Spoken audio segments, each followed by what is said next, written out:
আল্লাহর নবী বলেন, বুড়িমা, যার ভয়তে তুমি কাবা শরীফের নিকট থেকে নিরাপদ জায়গা যেটাকে মনে করেছে এই পর্যন্ত এসেছো, আমি সেই মক্কা নগরীর আব্দুল্লাহর তিন পুত্র নবী মুহাম্মদুর রাসূলুল্লাহ। বুড়ি বলছেন, মুহাম্মদ সাল্লাল্লাহু আলাইহি সাল্লাম তোমার বিরুদ্ধে নেতৃবৃন্দ এত বাজে কথা বলেছে, আমরা ভুল বুঝেছি। তুমি এত উদার, এত মহৎ, আগে বুঝতে পারি নাই, জানতে পারি নাই।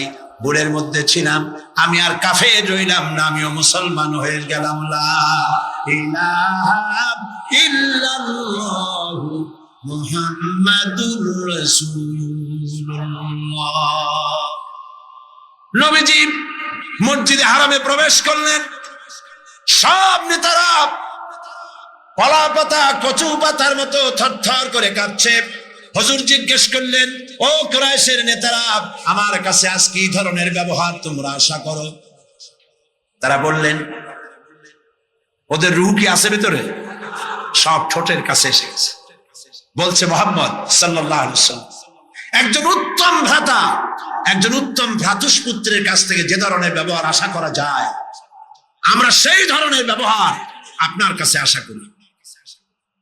নবীজি বললেন, কুরাইশের নেতারা শোনো, তোমাদের ব্যাপারে আমি আজ সেই কথাই বলবো যেই কথা বলেছিলেন আমার ভাই ইউসুফ আলাইহিস সালাম মিশরের প্রেসিডেন্ট হিসেবে। তিনি সিংহাসনে বসা, তার সামনে তার ভাইরা যখন তাকে না চিনে, তার কাছে যখন এসেছে খাদ্য খাবার নেওয়ার জন্য, উনি তো ভাইগুলোকে চিনে ফেলেছিলেন। তিনি ওই 11 ভাই যারা তাকে কুয়ায় ফেলেছিল, ওই 11 ভাইয়ের ব্যাপারে আমার ভাই ইউসুফ আলাইহিস সালাম যে কথা বলেছিলেন, তোমাদের ব্যাপারেও আমি আজকে সেই একই কথা বলবো। লা তাসরিবা আলাইকুমুল ইয়াউম। আজ তোমাদের বিরুদ্ধে আমার কোনো অভিযোগ নাই, তোমাদের বিরুদ্ধে আমার কোনো বিদ্বেষ নাই, তোমাদের বিরুদ্ধে আমার কোনো প্রতিহিংসা নাই। সবাইকে মাফ করে দিলাম। আবু সুফিয়ানকে মাফ করে দিলাম। আবু সুফিয়ানের বাড়ি যারা আশ্রয় নেবে তাদেরকেও নিরাপত্তা দিলাম। সুবহানাল্লাহ। রাহমাতুল লিল আলামিন কাকে বলে? জনাবে মুহাম্মদ রাসূলুল্লাহ সাল্লাল্লাহু আলাইহি ওয়াসাল্লাম মক্কা দখল করলেন। তিনি যে যতগুলি যুদ্ধ করেছেন, কোন যুদ্ধই অফেন্সিভ ছিল না, সবগুলি ছিল ডিফেন্সিভ। যুদ্ধগুলো কি ছিল? আত্মরক্ষামূলক যুদ্ধ ছিল। তিনি আক্রমণ করেন নাই, আক্রান্ত হয়ে জবাব দিয়েছেন। তরবারি দিয়ে ইসলাম প্রচার হয় নাই, তরবারি দিয়ে ইসলাম প্রচার হয় না। ইসলাম প্রচার হয়েছে উদারতার ভালোবাসা দিয়ে।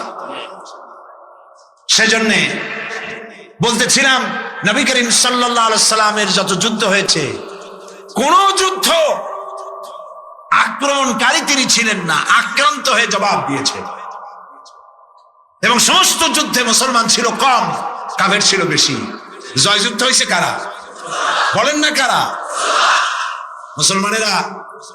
আল্লাহ মুসলমানদেরকে বিজয় দান করেছেন সর্বত্র, বদরে, ওহদে, সব জায়গায়। আবারও করবেন ইনশাআল্লাহ। ফিজায়ে বদরে পয়দা কুন, फरिश्ते तेरी नुसरत को उतर सकते गर्दू से, कतर अंदर कतर अब भी। বদরের মুসলমানদের মতো ঈমান যদি তোমাদের তৈরি হয়, আজও আকাশ থেকে কাতারে কাতারে ফেরেশতা আল্লাহ রাব্বুল আলামিন তোমাদের জন্য নাজিল করে দিতে পারে। বদরের মাঠে মুসলমান 313 আর কাফের তো অগণিত। সেইখানে একজন মুসলমান দাঁড়িয়ে বলছিল, ইয়া রাসূলুল্লাহ, আমার কোনো অস্ত্র নাই, ইসলামের প্রথম জিহাদ, আমি কি নিয়ে যাব? একটা অস্ত্র দেন। হুজুর বললেন, আমার কাছে কোনো হাতিয়ার নাই। সাহাবী বললেন, হুজুর যা পারেন আপনার হাত দিয়া উঠাই আমার হাতে দেন। রাসূলুল্লাহ একটা শুকনা খেজুরের ডাল পাইলেন, শুকনা খেজুরের ডালটা তুলে নিজ হাতে সাহাবীর হাতে দিলেন। সাহাবী বলেন, রাসূলের দেওয়া শুকনা ডাল নিয়ে হাজার কাফেরদের ভিড়ের মধ্যে ঝাঁপিয়ে পড়লাম। রাসূলের দেওয়া শুকনা খেজুরের ডাল দিয়ে যখন আঘাত করলাম, ধারালো তরবারি দিয়ে আঘাত করলে যেমন অবস্থা হয়, শুকনা ডালের আঘাতে কাফেরদের কল্লা কেটে পড়ে গেল মাটির উপরে। বুঝতে পারে নাই। আল্লামা ইকবাল বলেছেন, দস্ত দস্ত दरिया भी न छोड़े हमने, दस्तो दस्त दरिया भी न छोड़े हमने, बहरे जुल्मत पे दौड़ा दिए घोड़े हमने। প্রান্ত প্রান্তর শ্রাবণের উত্তাল তরঙ্গমালার উপর দিয়ে টাইগ্রিসের বুক ছাপায়া অশ্ববাহিনী সাথে করে নিয়ে আমরা দরিয়া পাড়ি দিয়ে দরিয়ার উপরে আফ্রিকার ভূখণ্ডে গিয়ে ইসলামের পতাকা উড্ডীন করেছি। সেই মুসলমান আমরা। সাদ বিন আবি ওয়াক্কাস রাদিয়াল্লাহু তাআলা ৬০,০০০ সৈন্য নিয়ে পারস্যের বহরস নগর অবরোধ করে দরিয়া পাড়ি দিয়ে পার যাবে। বললেন সাহাবীরা, সামনে দরিয়া পারাপারের জন্য কোনো ব্যবস্থা নাই, কি করতে চাও? ইসলাম দরিয়ার এপারে থাকবে না ওপারেও নিবা? সাহাবীরা বললেন, আপনি যেভাবে নির্দেশ করবেন সেনাপতি, আমরা তাই করব।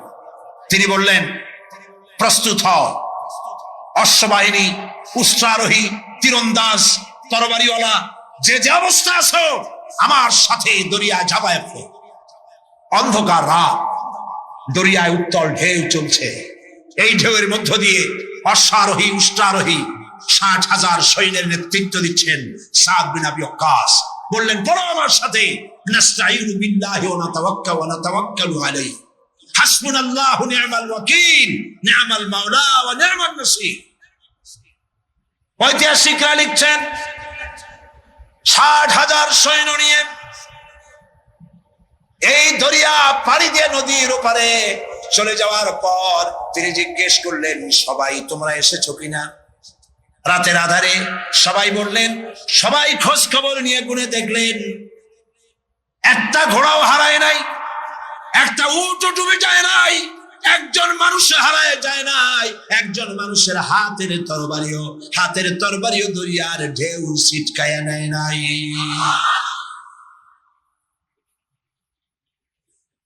আফ্রিকার কর্নার বুঝতে পেরেছে মুসলমানরা ঢুকেছে। সে তার সেনাপতিকে বলল, এই মুসলমানগুলির জায়গা করে দাও জঙ্গলের কাছে। জঙ্গলের ভিতরে যে সমস্ত হিংস্র প্রাণী আছে ওরাই খাইয়া শেষ করে দেবে, রাতের বেলায় যুদ্ধ করা লাগবে না, তাদেরকে ওখানে থাকতে দাও। হযরত সাদ বললেন, একটা মঞ্চ বানাও সাহাবীরা। একটা মস্ত মঞ্চ বানানো হলো। ইতিহাস শুনুন মুসলমান, আপনার জীবনের গৌরব উজ্জ্বল ইতিহাস মুসলমানরা ভুলে গেছে, যুবকরা ভুলে গেছে। আজকের যুবকরা চিন্তা করেছে তারা সূর্য সেনের উত্তরসূরি। আজকের যুবকরা মনে করছে তারা রবীন্দ্রনাথের উত্তরসূরি। মুসলমান, সূর্য সেনের উত্তরসূরি তোমরা নও, তোমরা শহীদ তীতবরীর উত্তরসূরি, শাহজালালের উত্তরসূরি, খানজাহানের উত্তরসূরি, খালিদ বিন ওলীদের উত্তরসূরি। মঞ্চের উপরে উঠে দাঁড়ালেন, মঞ্চ নির্মিত হয়ে গেল। হযরত সাদ মঞ্চের উপরে দাঁড়িয়ে জঙ্গলের দিকে তাকিয়ে বললেন, লক্ষ্য করুন, আরে ভাই, এত মানুষ, কারো তো পেশাব পায়খানা লাগতেই পারে, আপনারা পথ ছেড়ে দেন, তা না হলে আপনাদেরই অসুবিধা হবে। মঞ্চের উপরে দাঁড়িয়ে হযরত সাদ বললেন, ইয়া আইয়াতুল হাসারাত ওয়াস সিবা, নাহনু আসহাবু রাসূলুল্লাহ সাল্লাল্লাহু আলাইহি ওয়াসাল্লাম, ফারজিউ ফাইন্না নাজিলুন, ফামান ওয়াজাদনা বাদাহু কাতালনাহু। ও জঙ্গলের হিংস্র প্রাণীরা, শুনে রাখো, আমরা আল্লাহর নবী রাসূলুল্লাহর সাহাবী, এই এলাকায় ইসলাম প্রচারের জন্য এই এলাকায় এসেছি, আমরা এখানে রাত কাটাতে চাই।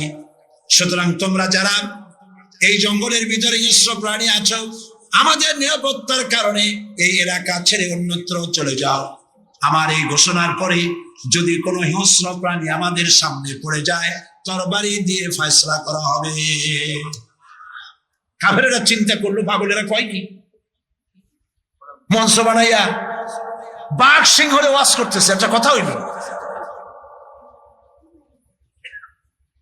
কাফেরেরা দেখলো হযরতে সাদের বক্তৃতার পরে মানুষের চক্ষু বিস্ফারিত করে জঙ্গলের ভিতর থেকে সিংহের লাইনে সিংহ, বাঘের লাইনে বাঘ, সাপের লাইনে সাপ, যার যার আন্ডা বাচ্চা মুখে নিয়ে লাইন করে জায়গা ত্যাগ করে চলে গেল। সেই মুসলমান আবার সেই দিন ফিরে আসতে পারে, ফিরে আসবে ইনশাআল্লাহ। বলি ইনশাআল্লাহ। মুসলমান জীবন দিতে জানে, জীবন দিতে জানে। মুসলমান তাদের ঈমান নষ্ট করতে পারবে না। আমরা আর কিছু পারবো না, এদেশে বসে দোয়া তো করতে পারবো না, তাও পারবো না, কেন? দুদায়েব, চেচনিয়ার প্রেসিডেন্ট দুদায়েব, তিনি রাশিয়ার আক্রমণে যখন চেচনিয়া তছনছ হয়ে যাচ্ছিল, তখন তিনি একটা নিউজ ইন্টারনেটে পাঠিয়েছিলেন। দৈনিক ইনকিলাব পত্রিকায় সেই খবরটা ছাপা হয়েছিল। তিনি বলেছিলেন, ও পৃথিবীর মুসলমানেরা, রাশিয়া আমাদের মারতেছে, আমাদের খাবার নাই, পড়ার নাই, প্রতিদিন আমরা মরছি, তোমরা আমাদেরকে খাবার দিলে না, আমাদেরকে অস্ত্র দিলে না, আমাদেরকে টাকা দিলে না, আমাদেরকে কিচ্ছু দিলে না, আমাদের পক্ষে কথাও বললে না। ও পৃথিবীর মুসলমানেরা, আচ্ছা এইটুকুনও কি করতে পারো না যে গভীর রাত্রে 2 রাকাত তাহাজ্জুদের নামাজ পড়ে আল্লাহর কাছে 2টি হাত উঁচু করে এ কথাও কি বলতে পারো না যে আল্লাহ, ও আল্লাহ, তুমি তো সেই আল্লাহ যে বদরের মাঠে ফেরেশতা দিয়া সাহায্য করেছিলে, তুমি তো সেই আল্লাহ যে ফেরেশতা দিয়া উহুদে সাহায্য করেছিলে, ও আল্লাহ, তুমি দয়া করে সেই ফেরেশতাগুলি দিয়ে চেচনিয়ার মুসলমানদেরকে সাহায্য করো। ও পৃথিবীর মুসলমান, এটুকুনও কি করতে পারো না আমাদের জন্য? আজ আফগানের মুসলমানেরাও তাদের কথা, তাদের খবর ছড়ায় না। ওরা মারে, এটা ছড়ায়, কিন্তু এরা কত মারে সেইটা বলার মতো, সেটা নিউজ দেওয়ার মতো নিউজ মিডিয়াও তাদের হাতে নাই। তাদের সাহায্য করার জন্য আল্লাহ ছাড়া কেউ নাই। এই জন্য আজ প্রাণ ভরে দোয়া করতে হবে আফগানের মুসলমানদের জন্য। আমি বাংলাদেশের এক ছোট্ট ব্যক্তি, আল্লাহর এক নগণ্য গোলাম। আমি বিশ্বাস করি, মনে প্রাণে বিশ্বাস করি, আজ হোক কাল হোক, কাবা শরীফ ভাঙতে এসে আব্রাহার যে দশা করেছিলেন আল্লাহ, আফগানিস্তানের বুকে বুশের সেই দশা আল্লাহ করে দিবেন। বুশ হবে ইতিহাসের শেষ আব্রাহা ইনশাআল্লাহ।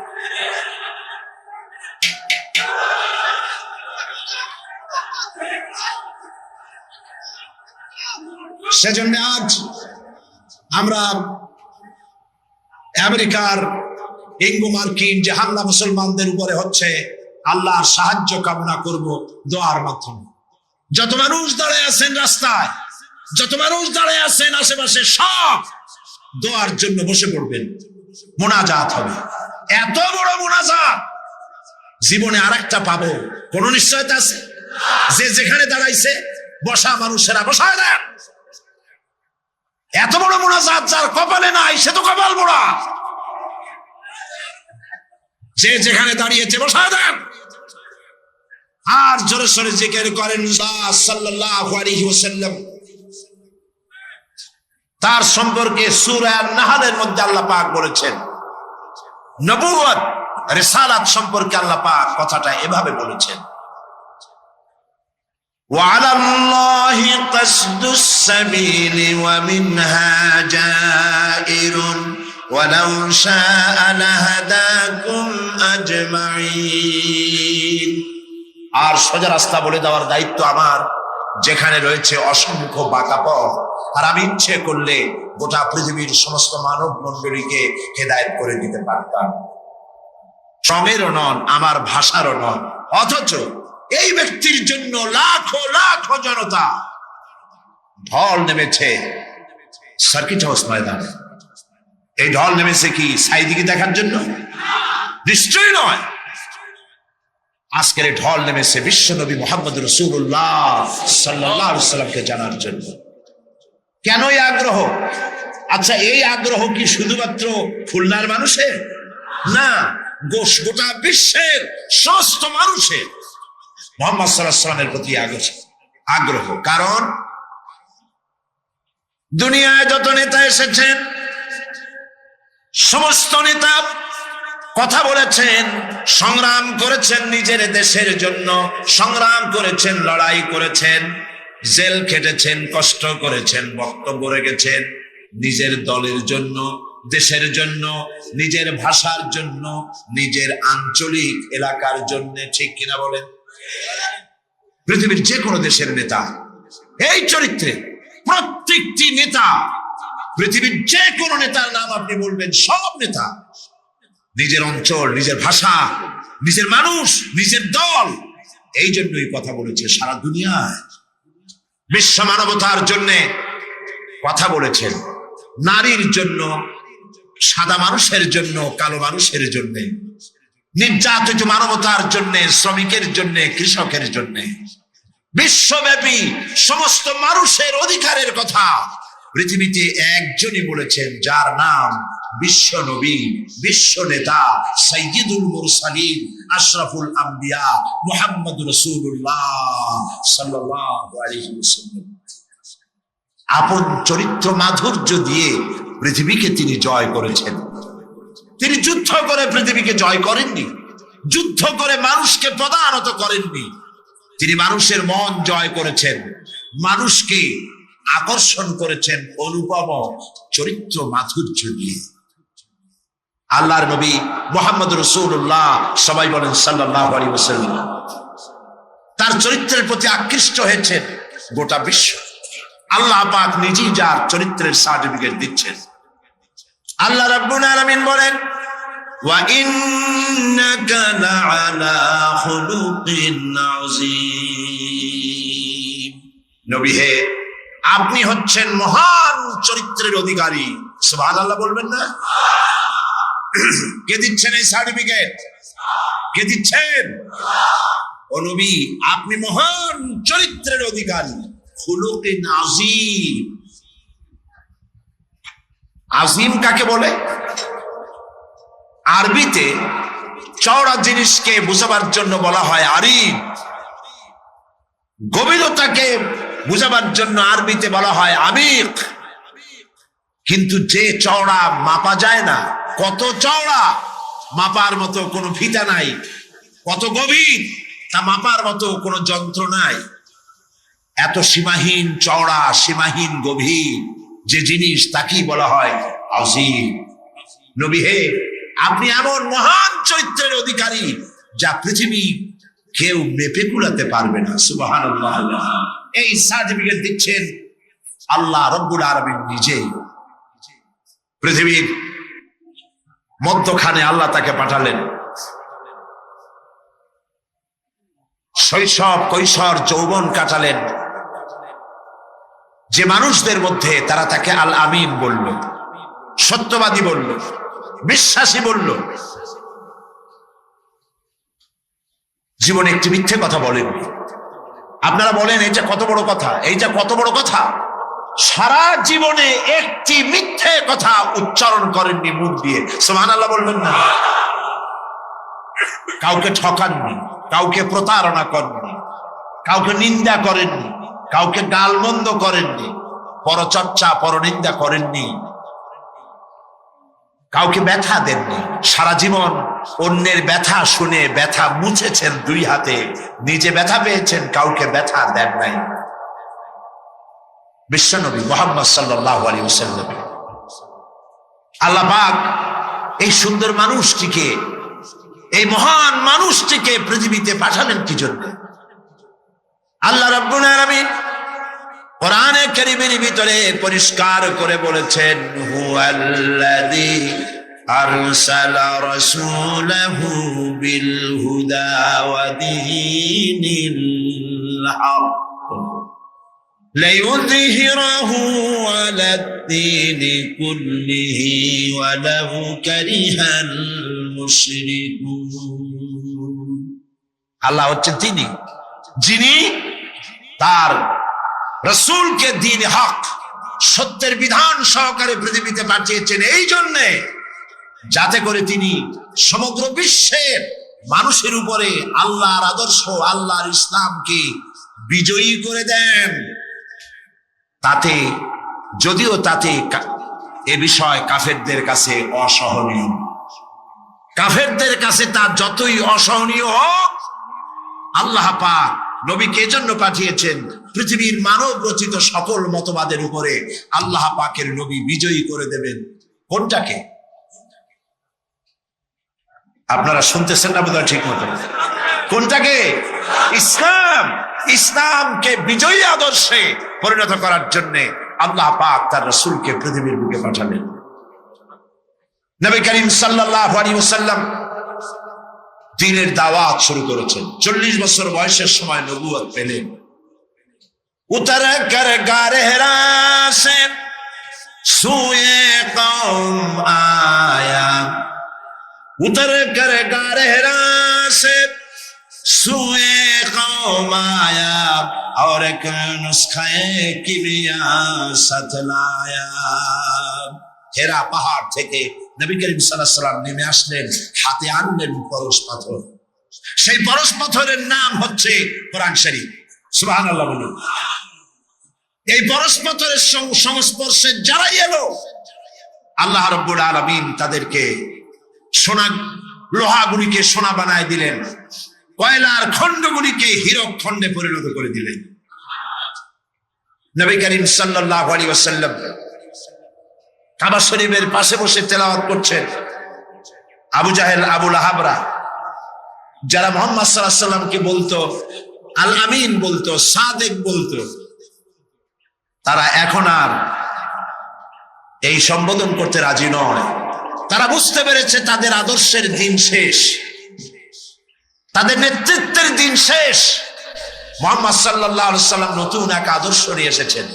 এই আদর্শের কাছে যেন কেউ না যেতে পারে, সেই জন্য তারা বলল মুহাম্মদ সাল্লাল্লাহু আলাইহি ওয়াসাল্লাম পাগল হয়ে গেছে। বলেন নাউজুবিল্লাহ। নবী করিম সাল্লাল্লাহু আলাইহি ওয়াসাল্লামকে পাগল বলা হলো। রাসূলকে যদি পাগল বলা হয়, আঘাত লাগে কোথায়? আল্লাহর অস্তিত্বে আঘাত লাগে। ওরা মুহাম্মদ সাল্লাল্লাহু আলাইহি ওয়াসাল্লামকে পাগল বলল, আল্লাহ পাক জবাব দিলেন। আল্লাহ রাব্বুল আলামিন কাফেরদের এই গালির জবাবে আল্লাহ পাক শোনায় দিলেন, ওয়া মা সাহিবুকুম বিমাজনুন। তোমাদের সাথী পাগল নন, তোমাদের সাথী সারা জীবন তোমরা যার সাথে ছিলে, পাগলামের কি দেখলে? আসল পাগল কারা তা খুব শীঘ্রই প্রতীয়মান হবে, সকলের সামনে স্পষ্ট হবে। প্রিয় ভাই সব, হজের মৌসুম এলো। মুহাম্মদ সাল্লাল্লাহু আলাইহি ওয়াসাল্লাম কাবা শরীফের পাশে বসে তেলাওয়াত করছেন। তখনও তার নাম চতুর্দিকে ছড়ায় নাই। ওরা ছড়াচ্ছে পাগল বলে, জেনে ধরা রুগী বলে, কাহেন বলে, সাহের বলে, গণক, জাদুকর, পাগল, এই সব ছড়াচ্ছে। আর আল্লাহ পাক বলছেন, ওয়ারাফানা লাকা যিকরাক, ওয়ারাফানা লাকা যিকরাক। ও নবী, আপনার প্রশংসার দিগন্তকে বিশ্বব্যাপী উন্মোচিত করে দেব আমি, আল্লাহ রাব্বুল আলামিন। দেখেন আল্লাহর হিকমত। নবীর নাম, তখন তো রেডিও নাই, ওই যুগটা চিন্তা করেন। রেডিও নাই, টেলিভিশন নাই, পত্রপত্রিকা নাই, ক্যাসেট নাই, ভিসিডি নাই, সিডি নাই, ভিডিও নাই। এক জায়গার খবর আর এক জায়গায় পৌঁছতে বহুদিন লেগে যায়। আল্লাহর কুদরত দেখুন প্রচারের। হজের মৌসুমে সিরিয়া থেকে, ওমান থেকে, ইয়েমেন থেকে, বাহরাইন থেকে, কুয়েত থেকে, চতুর্দিক থেকে লোকেরা এসেছে হজের মৌসুমে। মুহাম্মদ সাল্লাল্লাহু আলাইহি ওয়াসাল্লাম তেলাওয়াত করছেন কাবার পাশে বসে। আবু জাহেল তাবুতে তাবুতে গিয়ে বলছে, এই লোকেরা শোনো, আমাদের দেশে একটা জেনে ধরা রুগী, আত পাগলা টাইপের লোক, নাম তার মোহাম্মদ। বলেন নাউজুবিল্লাহ। ও গালি দিয়ে শোনাচ্ছে, লোকটি পাগল হয়েছে। ওই যে দেখা যায় কি যেন পড়তেছে, তার কাছেও যাবে না, শুনবাও না কি বলে। এরা তো নাম জানতো না, আবু জাহেল নামটা শুনাই দিয়েছে। লোকেরা মনে করলো এরা হলো কুরাইশদের নেতা। পাগলের কাছে যেতে নিষেধ করেছে, কি বলে তা শুনতে নিষেধ করেছে, ঠিক আছে শুনবো না, কানের মধ্যে 2 আঙ্গুল ঢুকাই দিছে। কিন্তু পাগলটা কেমন তা তো একটু দেখে আসে। এরা পাগল দেখতে গিয়েছে। কাবার পাশে এসে নবীজির চেহারা মোবারকের উপরে যখন নজর পড়েছে, নিজেদের মুখ থেকে বেসাখতা স্বাগতোক্তি নিজেদের মুখ থেকে বেরিয়ে গেল, পাগল কি এত সুন্দর হয়? আমরা তো পাগল দেখেছি আমাদের দেশে, মাথার চুল থাকে উস্কো খুস্কো, দাঁতে থাকে ময়লা, জামার বোতাম নিচেরটা থাকে উপরে, কাপড় চোপড় অবিন্যস্ত। পাগল তো আমরাও দেখেছি। এত সুন্দর মানুষ, তা কি কোনোদিন পাগল হতে পারে? কত সুন্দর! যার কথা আপনারা শুনতে এসেছেন, গৌতম বুদ্ধ বলেন, শ্রীকৃষ্ণ বলেন, কনফুসিয়াস বলেন, জরথুস্ট বলেন, গুরু নানক বলেন, পৃথিবীর কোন নেতার জীবন ইতিহাস ঐতিহাসিক ভিত্তি নাই। জীবনের 2-4টা ঘটনা আছে মাত্র, আর কিছু নাই। টেস্ট করুন, পড়েন, পড়াশোনা করেন। পৃথিবীর যত নেতা আছে সমগ্র জীবনের কাহিনী খুঁজে পাওয়া যাবে না। একমাত্র নবী মুহাম্মদ রাসূলুল্লাহ প্রাণ ভরে পড়েন সাল্লাল্লাহু আলাইহি ওয়াসাল্লাম, যার জন্ম ধাত্রী মাতা, জন্ম কেমনে হলো, ধাত্রী মাতা, লালন পালন, শৈশব, কৈশোর, যৌবন, বিবাহ, হিজরত, নবুয়ত, যুদ্ধ বিগ্রহ, কেমনে হাসি দিতেন, কেমনে কথা বলতেন, মাথার চুল, মুখের দাড়ি কয় গাছ পেকেছিল, কত গাছা কাঁচা ছিল, কিভাবে খানা খেতেন, কিভাবে টয়লেটে যেতেন, কিভাবে স্ত্রীর সঙ্গে সম্পর্ক রক্ষা করতেন, কিভাবে বাচ্চাদের সাথে ব্যবহার করতেন, কেমনে রাষ্ট্র চালাতেন, কেমনে যুদ্ধ করতেন, ছোট্ট তুচ্ছ জিনিস থেকে শুরু করে রাষ্ট্র পরিচালনা পর্যন্ত জীবনের সব কথা লিপিবদ্ধ হয়েছে। পৃথিবীতে এমন একজনও নাই, একজনই আছেন, জনাবে মুহাম্মদ রাসূলুল্লাহ সাল্লাল্লাহু আলাইহি ওয়াসাল্লাম। শামাইলে তিরমিজি বাংলা হয়ে গেছে। মেহেরবানি করে পড়েন, মেহেরবানি করে পড়েন, পড়ে দেখুন রাসূলুল্লাহর জীবনে কেমনে খানা খাইতেন, কেমনে হাঁটতেন, কেমনে বসতেন, কেমনে হাসতেন, কেমনে কাঁদতেন, সব লিপিবদ্ধ হয়েছে, কোনো কথা বাদ পড়ে নেই। সুবহানাল্লাহ। কারণ পৃথিবীর নেতারা তাদের জীবন 2 ভাগে বিভক্ত। একটা হচ্ছে পার্সোনাল লাইফ, আর একটা হচ্ছে প্রাইভেট, কি বলে, public life. Public character, personal character. চরিত্রটা 2 রকম, ব্যক্তিগত চরিত্র আর মানুষের সামনে দেখাবার মতো আরেকটা চরিত্র। নবী করিম সাল্লাল্লাহু আলাইহি ওয়াসাল্লামের চরিত্র এরকম ছিল না। কোন নেতা এই সাহস করবে না তার স্ত্রীকে বলা, স্ত্রীর কাছে তার স্বামীর সমস্ত দুর্বলতা স্ত্রীর জানা থাকে। কথা ঠিক কিনা? কে সাহস করবে? তার ড্রাইভারকে বলবে, তার স্ত্রীকে বলবে, তার বন্ধুদেরকে বলবে। আমার ছাত্র জীবন থেকে শুরু করে এই পরিণত বয়স পর্যন্ত যা যা যেখানে ফাইনা তাযহাবুন, ও মুসলমানেরা, আসল নেতা থুইয়া কোন নেতার পিছনে দৌড়া?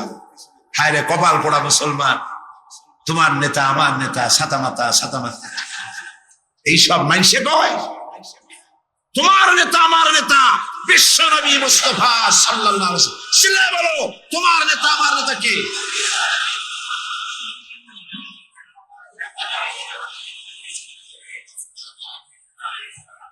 জনাবে মুহাম্মদ রাসূলুল্লাহ, জনাবে মুহাম্মদ রাসূলুল্লাহ, সবাই বলেন সাল্লাল্লাহু আলাইহি ওয়াসাল্লাম।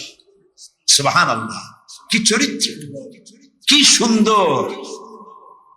হযরত আনাস রাদিয়াল্লাহু তাআলা আনহু 8.5 বছরের কিশোর, একেবারে বাচ্চা না, 8.5 বছরের কিশোর মুহাম্মদ সাল্লাল্লাহু আলাইহি ওয়াসাল্লামের খেদমতে নিয়োজিত হয়েছেন। আপনারাই বলেন, 8.5 বছরের ছেলে, সে কি সব কথা বোঝে? তারা যদি বলা হয় গরম পানি আনো, সে তো ফ্রিজের পানি নিয়ে আসবে, বুঝতে পারবে না। স্যান্ডেল আনো, আনবে জুতা। বিছানা বিছাও, বিছানা উঠায় থবে, ছোট্ট মানুষ তো ভুল হইতেই পারে। সে আনাস রাদিয়াল্লাহু তাআলা আনহু কি বলছেন রাসূল সম্পর্কে, আহার। হযরত আনাস বলেন 8.5 বছর বয়স থেকে নিয়ে একটানা 10 বছর পর্যন্ত নবী মুহাম্মদ রাসূলুল্লাহ সাল্লাল্লাহু আলাইহি ওয়াসাল্লামের খাদেম হিসেবে হুজুরের সাথে থাকার সৌভাগ্য আমার হয়েছিল। 10টি বছরের ভিতরে একটি বারের জন্য আল্লাহর নবী আমাকে চোখ রাগাইয়া ধমকের সুরে একবারও বলেন নাই, আনাস এটা কেন করেছো অথবা এটা কেন করো নাই। সে হযরত আনাস বলেন, একবার নিয়ে গেলাম রাসূলকে আমার বাড়ি দাওয়াত খাওয়াইতে। হুজুর সাল্লাল্লাহু আলাইহি ওয়াসাল্লাম আমার বাড়িতে খানা খেয়ে বাইরে বেরিয়েছেন। ওটা ছিল পূর্ণিমার রাত। আমার মা বাইরে এসে একবার পূর্ণিমার চাঁদের দিকে তাকান, আর একবার রাসূলের চেহারার দিকে তাকান, বারবার তাকাতাকি করছে। আমি প্রশ্ন করলাম, মা পূর্ণিমার চাঁদ আর রাসূলের চেহারায় বারবার তাকাইয়া দেখো। মা আমার বলল, আনাস রে, আমি পূর্ণিমার চাঁদ আর রাসূলের চেহারার সঙ্গে কম্পেয়ার করতেছিলাম, তুলনা করতেছিলাম। আমার মনে হলো নবীজি যখন ঘরের থেকে বাইরে নেমেছেন, নবীজির চেহারার সামনে, নবীজির চেহারার সৌন্দর্যের সামনে পূর্ণিমার চাঁদ যেন ম্লান হয়ে গিয়েছে। পূর্ণিমার চাঁদের মধ্যে কলঙ্ক কালিমা আছে, আল্লাহর নবীর চেহারার ভিতরে কোনো কালিমা দেখতে পেলাম না। রাসূলুল্লাহর এই চেহারা দেখে বিভিন্ন দেশ থেকে আগত কাফেরেরা হুজুরের চেহারা দেখে পাগল হয়ে গেছে। তারা নিজেরাই বলতেছে, পাগলের সুরতে এরকম হয় নাকি? অসম্ভব, নিশ্চয়ই এই লোকটি পাগল নয়। আচ্ছা কি বলে শুনি। কানের মধ্যে তো আঙ্গুল দেওয়া ছিল, আঙ্গুল বাইর করে বেড়াইছে। নবীজি তেলাওয়াত, হুজুর সাল্লাল্লাহু আলাইহি ওয়াসাল্লাম তেলাওয়াত করছে। ভালো কারি যারা, সুন্দর গলার আওয়াজ আল্লাহ যাদেরকে দান করেছেন, সেই সুন্দর গলার আওয়াজ দিয়ে যখন তেলাওয়াত করে কারি, কেমন লাগে? খারাপ লাগে না মজা লাগে? এই যে আব্দুর রহমান আস-সুদাইস, শেখ আব্দুর রহমান আস-সুদাইস, ইমাম খতিব মসজিদুল হারাম মক্কা আল মুকাররমা, আব্দুর রহমান আল হুজাইফি, ইমাম খতিব মসজিদ আন-নববী আশ-শরীফ মদিনা আল মুনাওয়ারা। সুবহানাল্লাহ। এইসব কারীদের তেলাওয়াত কেমন লাগে? কারি আব্দুল সামাদ আব্দুল বাসেত, একজন আমেরিকা আমাকে বলেছিল যে কারি আব্দুল বাসেত যখন তার মায়ের পেট থেকে দুনিয়া আসছিল, তার মা যে কত কত কেজি মিশ্রি তারে খাওয়াইছিল, চিনি খাওয়াইছিল, আল্লাহ জানে। সুবহানাল্লাহ। সাধারণ মানুষের তেলাওয়াত শুনলে চোখ দিয়ে অর্থ বোঝে না, চোখ দিয়ে পানি পড়তে থাকে। কোরআনের প্রতি যাদের মহব্বত আছে, অর্থ বোঝে না, চোখ দিয়ে পানি পড়ে। এ কোনো সাধারণ কারি নয়। এখন তেলাওয়াত করতেছেন তিনি, যার উপরে কোরআন নাজিল হয়েছে। সুবহানাল্লাহ। আল্লাহর নবীর তেলাওয়াত কাফেরদের কানের মধ্য দিয়া কলিজার ভিতরে প্রবেশ করা শুরু করে দিয়েছে।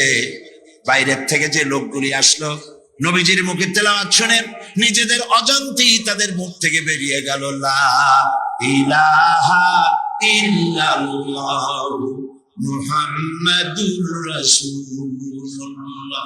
জোরে সরে পড়েন, লা ইলাহা, লা ইলাহা ইল্লাল্লাহ। আরো জোরে, লা ইলাহা। নাই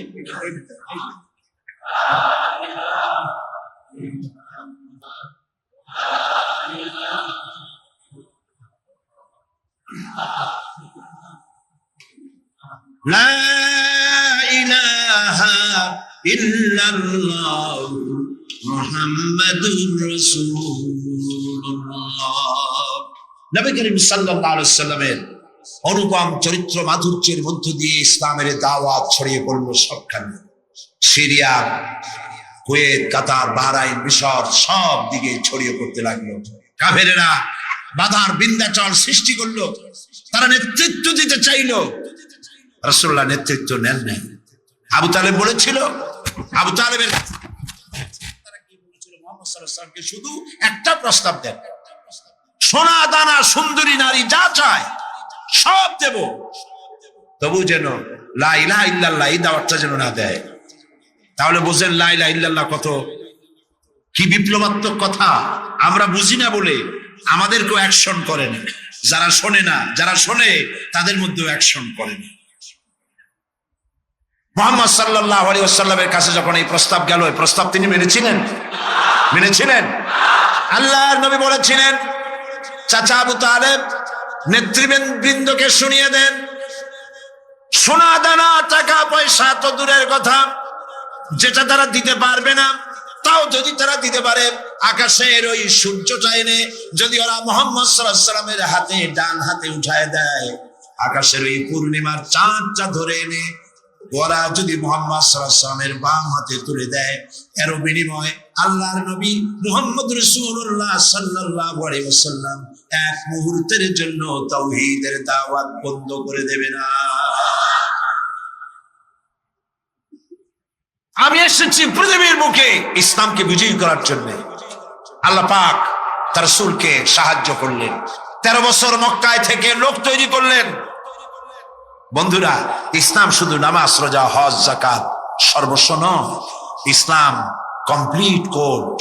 এটা হলো পূর্ণাঙ্গ জীবন বিধান যা মানুষের জীবনের সবটাকে কন্ট্রোল করে।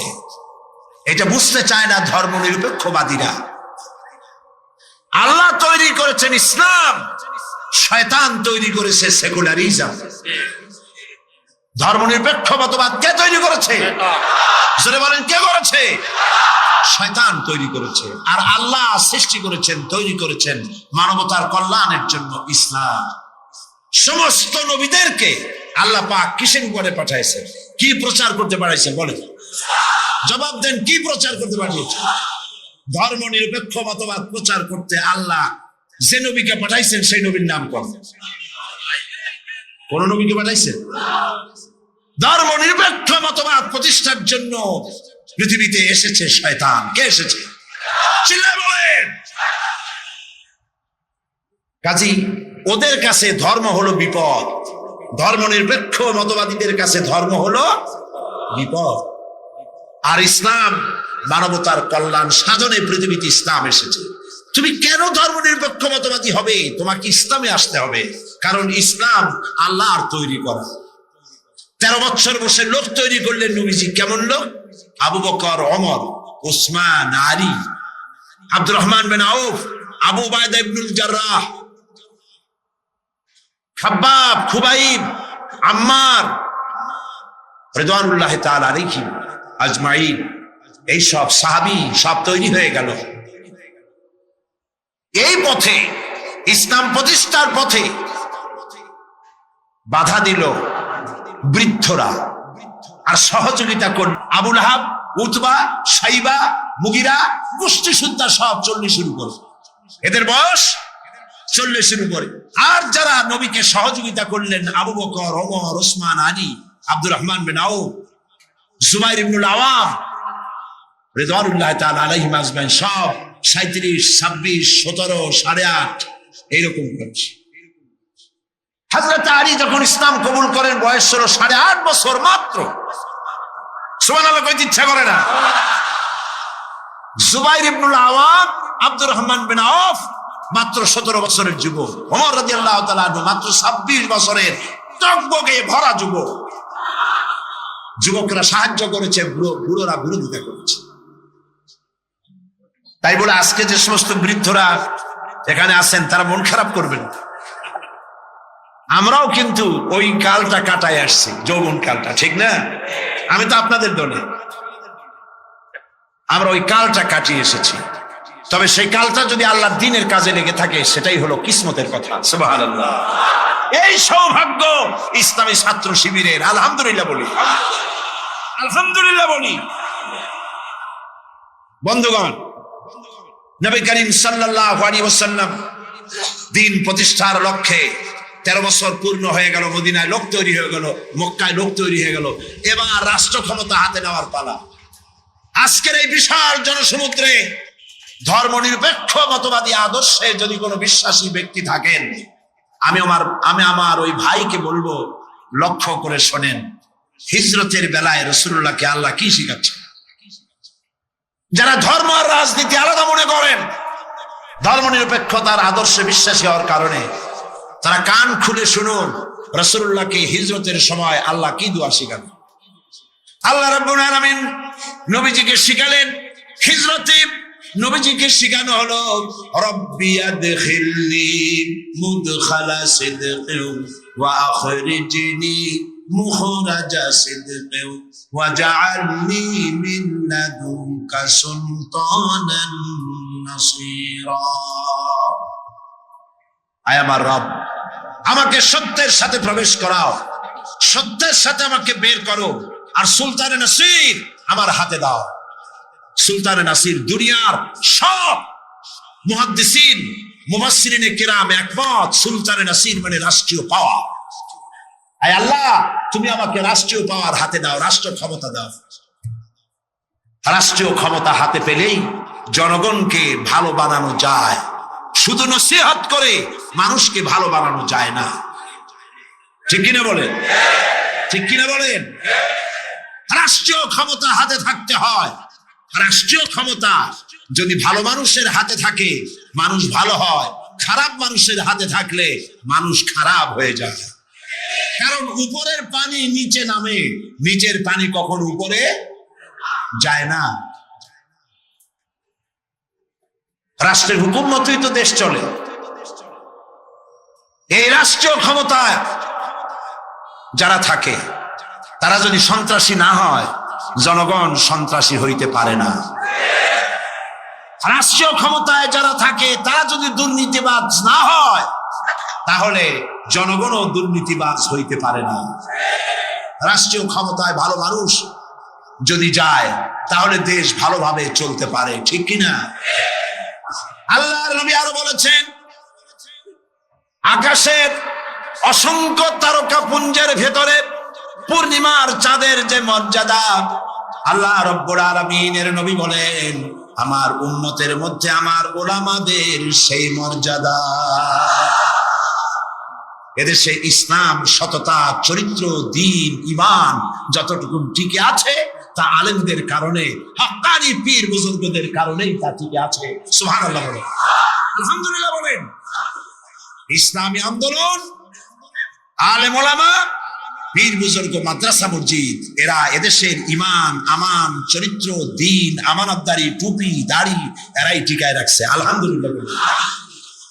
সেজন্য ভাইরা, নবী করিম সাল্লাল্লাহু আলাইহি ওয়াসাল্লাম পৃথিবীতে এসেছিলেন দ্বীন প্রতিষ্ঠার জন্য। কাফেরেরা বরদাস্ত করতে পারে নাই। তারা চেয়েছে আল্লাহর দ্বীনকে দুনিয়া থেকে মিটায় দেবে। ওরা চায় দ্বীন মিটায় দেবে, আল্লাহ চান দ্বীন প্রতিষ্ঠা করবেন। কথা টিকবে কার? বলেন, টিকবে কার? আল্লাহ রাব্বুল আলামিনের কথাই টিকবে। কালিমাতুল্লাহি হিয়াল উলিয়া, আল্লাহর কথাই সর্বোচ্চে থাকবে।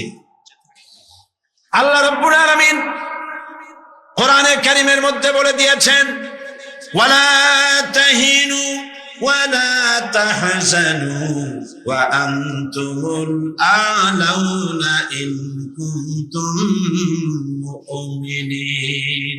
কোনো ভয় নাই, কোনো চিন্তা নাই, যদি তোমরা মুমিন হও, আমি আল্লাহ রাব্বুল আলামিন তোমাদেরকে জয়ী করে দেব। বিজয় তোমরাই লাভ করবে। নবী করিম সাল্লাল্লাহু আলাইহি ওয়াসাল্লাম হিজরত করলেন, মক্কা শরীফ থেকে মদিনায় চলে এলেন। তিনি আজ মদিনা স্টেটের প্রেসিডেন্ট। সুবহানাল্লাহ বলেন। রাতের আধারে এসেছেন, রাতের আধারে এসেছেন, একজন মানুষ সাথে নেই। আজ রাসূলুল্লাহ প্রেসিডেন্ট। বদরের বিজয় হয়েছে, ফতে মক্কার সময় এসেছে। রাসূলুল্লাহ মক্কা দখলের জন্য যাচ্ছেন। সাথে আজ কত লোক? 10,000। কয় হাজার? 10,000 সেনাবাহিনী সাহাবীদের সাথে নিয়ে চলেছেন। হাতে 10,000 তরবারি চকমক করছে। মক্কার পাশে এসে যখন পৌঁছে গেছেন, আরে যে ব্যক্তি রাতের আধারে একজন মানুষ সাথে নিয়ে আত্মগোপন করে মদিনায় এলেন। আল্লাহ তাকে আজকে প্রেসিডেন্টের বেশে মক্কায় পৌঁছায় দিচ্ছেন। সুবহানাল্লাহ। আল্লাহকে বিশ্বাস করো। ইউসুফ আলাইহিস সালামকে যারা কুয়ার মধ্যে ভালাইছিল, কারা ভালাইছিল? ভাইরা, কুয়ার মধ্যে যারা ভালাইছিল তারা তো মনে করেছিল কুয়ায় ভালাই দিছি, এটা মরণ কুয়া, কিন্তু ওরা তো জানে না এটা।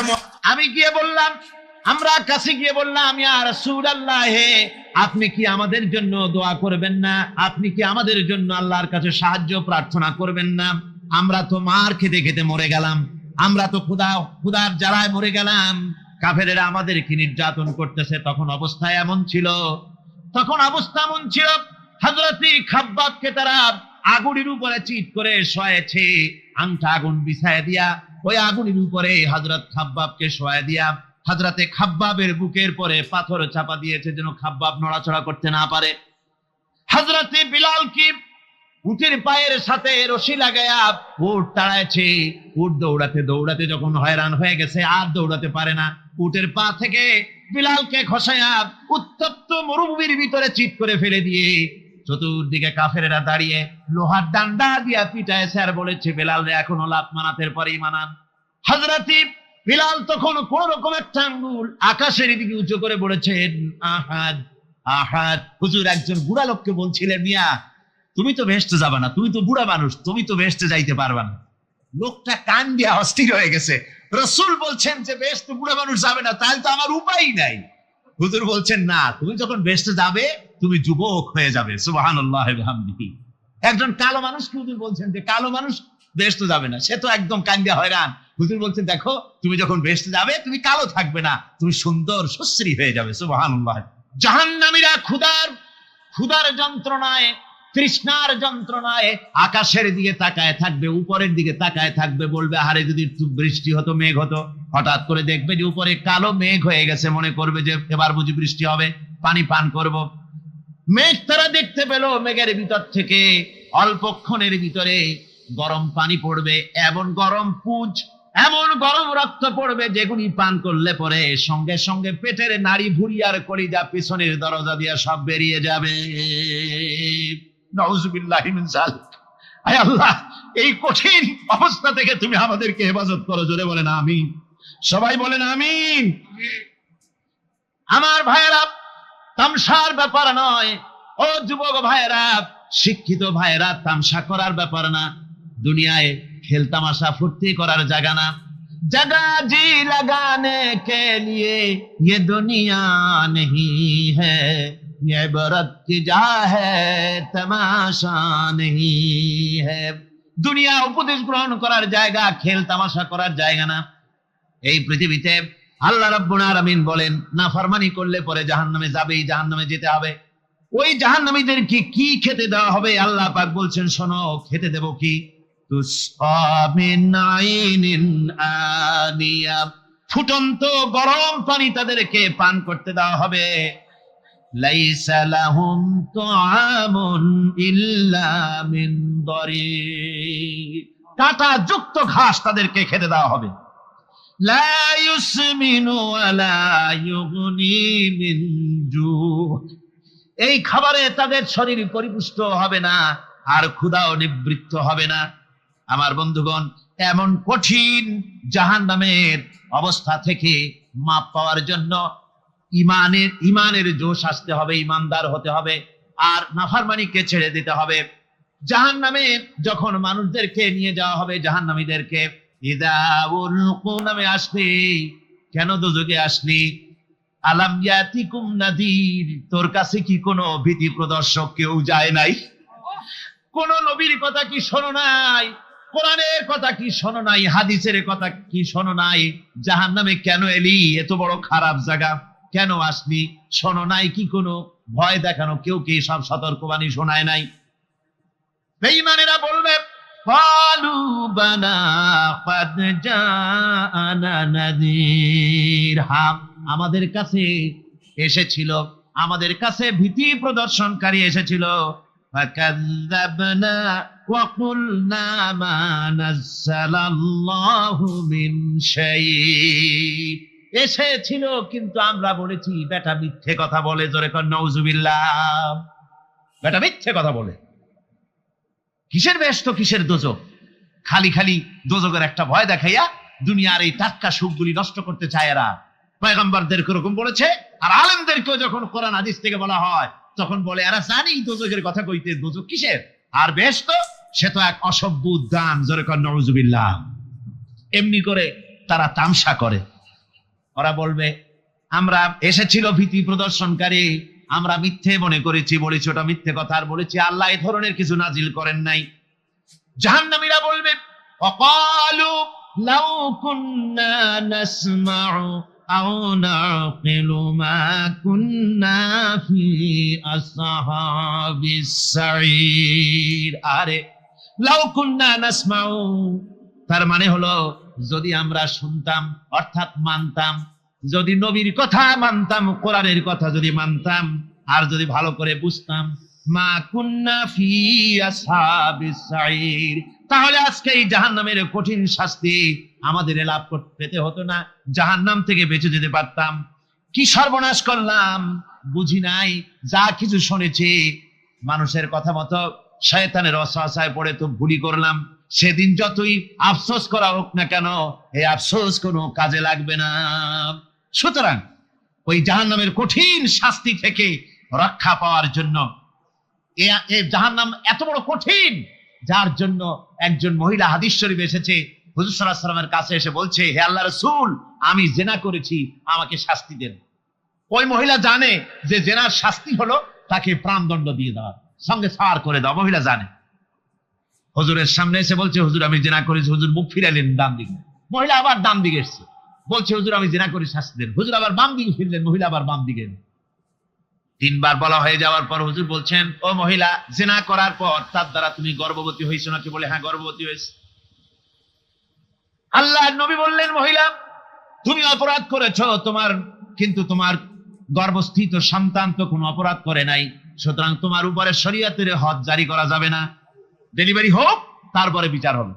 মহিলা চলে গেল আফসোস করতে করতে যে আমার বিচার হলো না, যদি এর মধ্যে আমি মরে যাই তাহলে জিনা করেছি। দুনিয়ার শাস্তি তো সহজ, পাথর মেরে উড়িয়ে দেবে, সঙ্গে সার করবে, এটা তো সহজ, কিন্তু কিয়ামতের ওই কঠিন জাহান্নামের আগুনে জ্বলতে পারবো না। মহিলাটি সন্তান ডেলিভারির পরে মহিলা চলে এসেছে রাসূলের কাছে, হুজুর এই সে আমার বাচ্চা ডেলিভারি হয়েছে, আপনি মেহেরবানি করে আমার উপরে হদ জারি করেন, শাস্তি দেন। আল্লাহ নবী বলেন, মহিলা তুমি অপরাধ করেছো, কিন্তু তোমার সন্তানের হক আছে, তোমার বুকের দুধ 2.5 বছর পর্যন্ত সে পান করবে, আমি তার হক নষ্ট করতে পারি না। মহিলা আবার চলে গেল কাঁদতে কাঁদতে, যদি এর মধ্যে মরে যায়। 2.5 বছর যেতে পারে নাই, তার আগেই মহিলা ওই বাচ্চাটাকে কোলে নিয়ে হাতে একটা রুটি দিয়া হুজুরের কাছে আসছে। কত পেরেশানি দেখেন। মহিলা এসে বলেন, ইয়া রাসূলুল্লাহ, আমার এই বাচ্চা এখন দুধ ছেড়ে দিয়েছে, সে রুটি খাইতে পারে, হুজুর আর দেরি করবেন না, এই শাস্তি না নিয়ে যদি মরে যাই জাহান্নামের কঠিন আযাব আমি ভোগ করতে পারবো না। আল্লাহর নবী ওই মহিলাকে অর্ডার দিয়া দিলেন, একে বুক পর্যন্ত মাটির মধ্যে গেড়ে দিয়া চতুর্দিক থেকে পাথর নিক্ষেপ করো। মহিলাকে নিয়ে পাতাকে বুক পর্যন্ত মাটির ভিতরে গেড়ে দিয়া চতুর্দিক থেকে যখন পাথর নিক্ষেপ করা হচ্ছিল, রক্ত ছিটে এসে একজন সাহাবীর গায়ে পড়ায়, সাহাবী মহিলাকে ভৎসনা করলেন।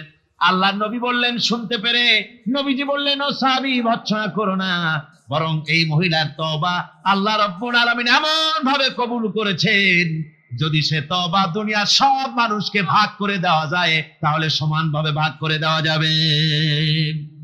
আমার বন্ধুগণ, কিয়ামতের দিন ওই কঠিন অবস্থা থেকে, জাহান্নাম থেকে বাঁচার জন্য সকলকেই চেষ্টা করতে হবে, ভালো কাজ করতে হবে, ঈমানের উপরে চলতে হবে। আল্লাহ রাব্বুল আলামিন বলেন, ইন্নাল্লাযীনা কাযযাবু বিআয়াতিনা ওয়াস্তাকবারু আনহা লা তুফাত্তাহু লাহুমুল আবওয়াবুস সামা। যারা কিয়ামতকে অস্বীকার করেছে, আমার আয়াতকে মিথ্যা মনে করেছে এবং আমার দিন থেকে যারা ফিরে গেছে, আমি তাদের জন্য আকাশের দরজা খোলা হবে না। ওয়ালা ইয়াদখুলুনাল জান্নাহ, আর তাদের জন্য বেহেশতের দরজাও খোলা হবে না। হাত্তা ইয়ালিজাল জামালু ফি সামিল খিয়াত। আল্লাহ রাব্বুল আলামিন বলেন, উটের সূচের ছিদ্র দিয়ে উট গমন করা বরং সহজ হতে পারে, সম্ভব হতে পারে। এই লোকগুলির আল্লাহর জান্নাতে প্রবেশ করা এর থেকেও অসম্ভব। অর্থাৎ কখনোই তারা জান্নাতে প্রবেশ করতে পারবে না।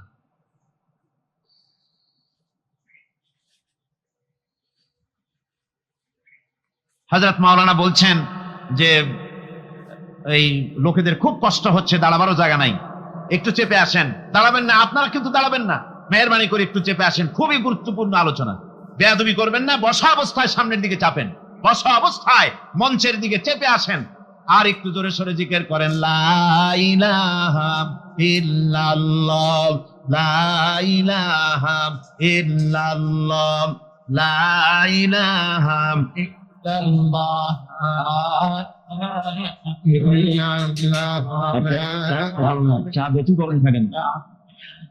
জোরে করেন, লা ইলাহা ইল্লাল্লাহ।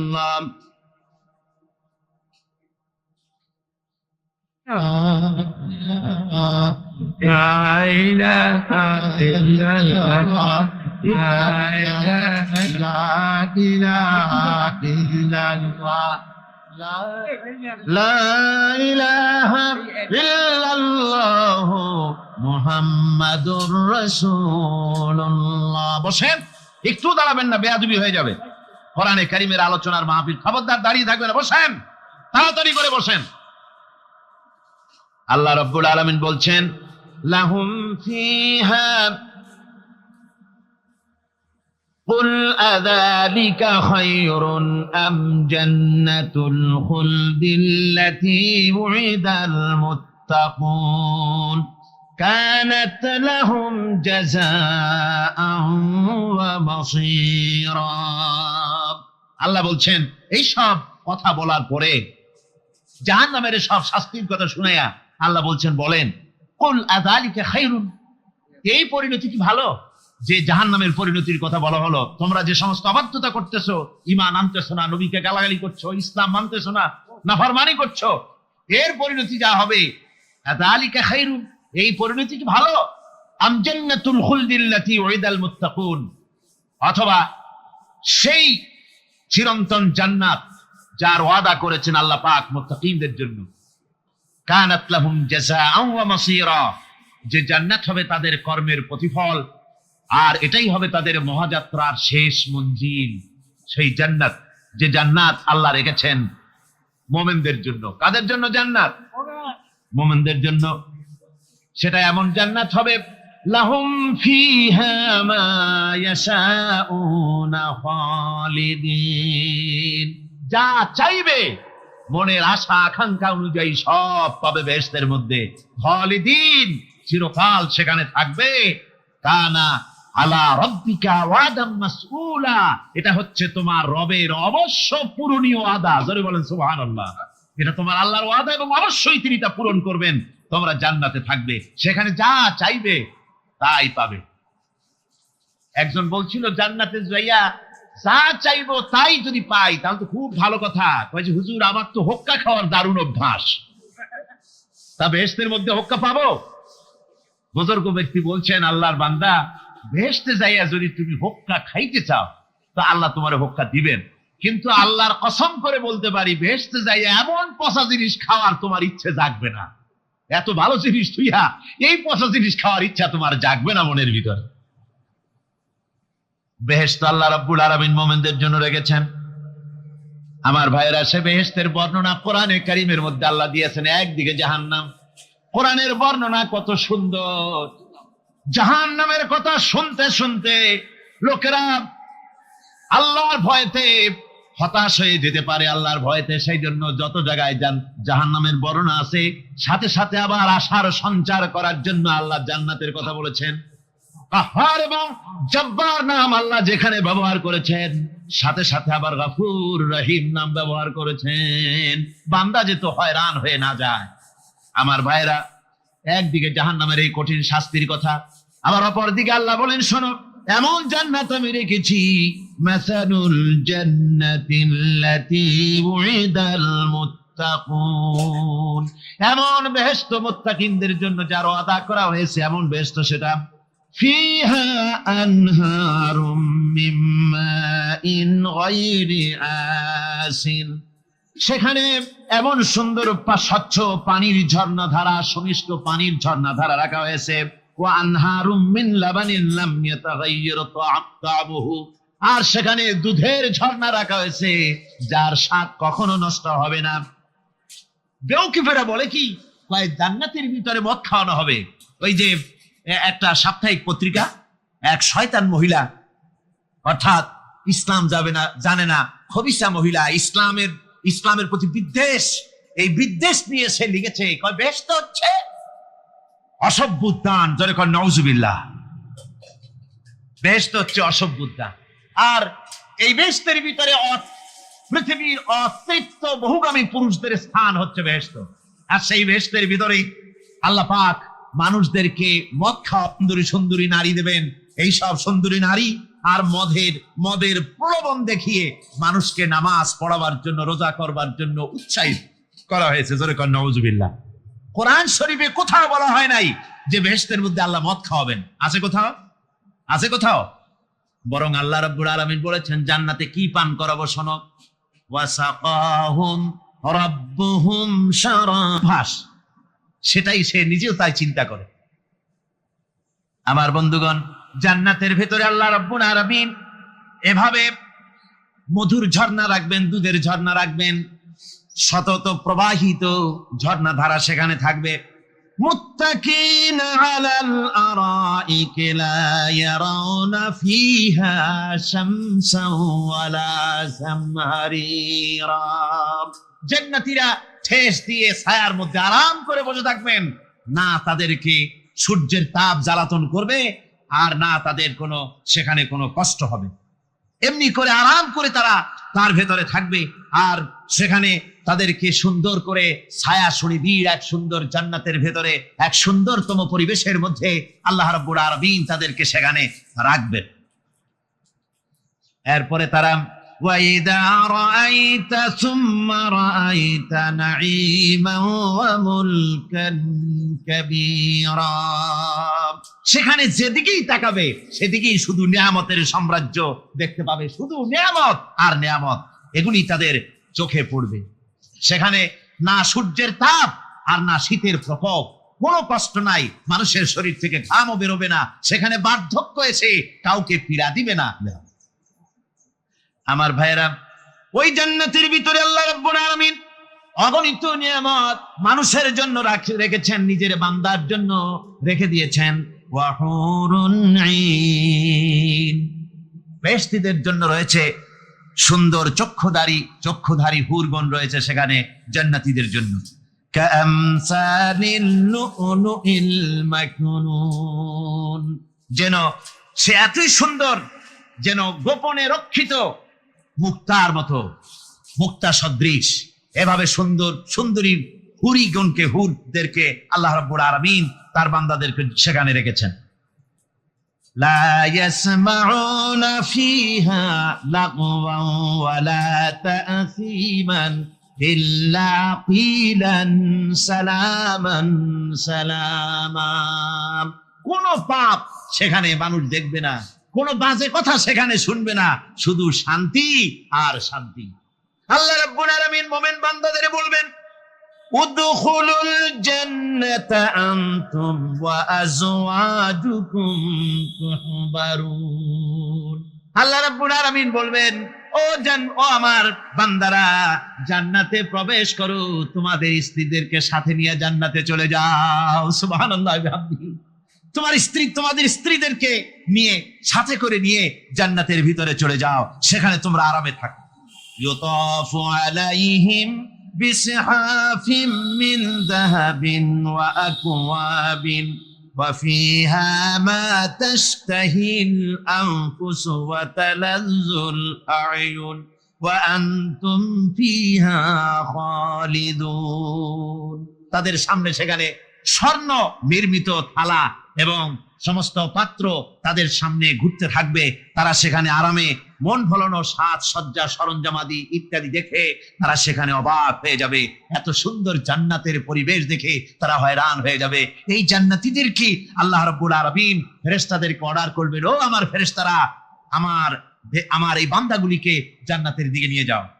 ওয়াসিকাল্লাযীনা ইত্তাকাউ রাব্বাহুম ইলাল জান্নাতি যুমারা, যারা আল্লাহকে ভয় করে জীবন চালায়েছে, আল্লাহকে ভয় করে যারা জীবন সমাজ ব্যক্তি পরিবার রাষ্ট্র পরিচালনা করেছে, আল্লাহ রাব্বুল আলামিন বলবেন, ও আমার ফেরেশতারা, আমার এই বান্দাগুলিকে জান্নাতের দিকে নিয়ে যাও। ফেরেশতারা জান্নাতীদেরকে হাঁকায়া জান্নাতের দিকে নিয়ে যেতে থাকবে। আবার ওদিকে আছে ওয়াসিকাল্লাযীনা কাফারু ইলা জাহান্নামা যুমারা, জাহান্নামীদেরকে হাঁকায় নিয়ে যাওয়া হবে কোন দিকে? কোন দিকে? জাহান্নামের দিকে।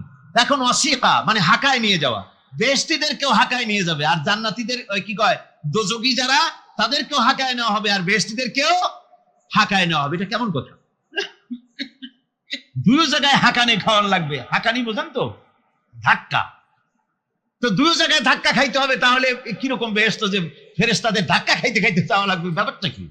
আমার ভাইরা, ব্যাপারটা হচ্ছে এই, আমি দৃষ্টান্ত দিতে গিয়া বলি, অনেকদিন বন্ধুর সঙ্গে দেখা হয় নাই, বহু বছর পর হঠাৎ করে এক বন্ধু আর এক বন্ধুর বাড়িতে এসেছে, যে বলছে, ভাই যদিও বহু বছর পর এসেছি, কিন্তু আমার হাতে সময় নাই, আজ আমি বেশ সময় তোমার বাড়িতে থাকবো না। ওই বাড়িওয়ালা বন্ধু বলে, বন্ধু যতই ব্যস্ততা তুমি দেখাও না কেন, আজকে যখন তোমার একবার পাইছি, আমি তোমাকে ছাড়বো না। এই হলো একটা ছাড়বো না। আর ঢাকা হাইকোর্টের সামনে থেকে মকিম গাজী পালায় গেছে, ডাকাত। পুলিশ খুঁজতে খুঁজতে হয়রান হয়ে এই ডাকাতটারে যদি পাওয়া যায়, আর ওই ডাকাত যদি বলে, স্যার আপনি আমার ধর্মের ভাই, আপনি আমার বাপ, আপনি মেহেরবানি করে আমাকে ছেড়ে দেন, পুলিশ বলবে, বেটা গোটা পুলিশ বাহিনী তোর জন্য হয়রান, তোরে যখন একবার পাইছি তোরে আর ছাড়বো না। তাহলে বন্ধুর ছাড়বো না আর পুলিশের ছাড়বো না এক জিনিস? এক জিনিস। জাহান্নামীদেরকে ধাক্কা মারতে মারতে জাহান্নামের দিকে নিয়ে যাবে, জাহান্নামের দিকে যেতে চাইবে না, তাই ধাক্কা মারা লাগবে। আর বেহেশতীদের ধাক্কা মারা লাগবে কেন? বেহেশতীরা যখন জান্নাতের দিকে যেতে থাকবে, ওদের জন্য লাল কার্পেট সম্বর্ধনা দেওয়া হবে। দুনিয়ার পচা লাল কার্পেট না, এত সুন্দর করে সাজানো থাকবে। এক একটা মঞ্জিলে যখন যাবে, জান্নাতীদের জন্য সাজানো মঞ্জিল দেখে তারা মনে করবে এইটাই বুঝি বেহেশত। ঘটি বাটি লোটা যা আছে তাই নিয়ে ওইখানে বসে পড়বে। ফেরেশতারা কবে যে, আল্লাহর বান্দা তুমি এখানে বসছো কেন? এটা তো বেহেশত না। কয় এর থেকেও ভালো আছে নাকি? কয় আছে না, ওঠো।